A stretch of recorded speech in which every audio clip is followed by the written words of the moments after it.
Hi everyone, ব্রেকফাস্টে ছিল chowmein. আলু দিয়ে চাউমিন খেলেই সেই ছোট্টবেলার স্কুলের টিফিন বক্সের কথা মনে পড়ে যায়। আকাশটা আজ সকাল থেকেই মেঘলা, হালকা বৃষ্টির ফলে সেই বাজে গরমটা আর নেই। বৃষ্টির ছোঁয়ায় গাছগুলোকে বেশ সতেজ লাগছে। শুনেছি ইনি নাকি আবার ওজন কমাতে ওস্তাদ। তবে বাপু, আমি অত শত ভেবে খাই না, ভালো লাগে তাই খাই। কিছুক্ষণ পর দেখলাম শীতলা পুজোর কুলো নেমেছে। পুজোর 2-3 দিন আগে পুরো গ্রাম এই কুলো নিয়ে ঘোরা হয়। যেহেতু নিরামিষ, তাই বাড়িতে দুপুরের মেনুতে ছিল সজনের ডাঁটা আর পনির ভাপা।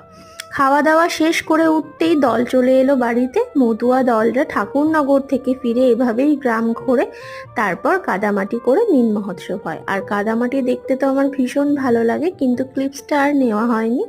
তো বাড়ি ফিরে এসে আবার এই ম্যাডামকে বিকালে একটু সাজুগুজু করিয়ে দিলাম, কারণ আজকে ওনার মাথায় জল আছে কিনা। তো আজকের মতো এখানেই শেষ করছি। সবাই ভালো থেকো আর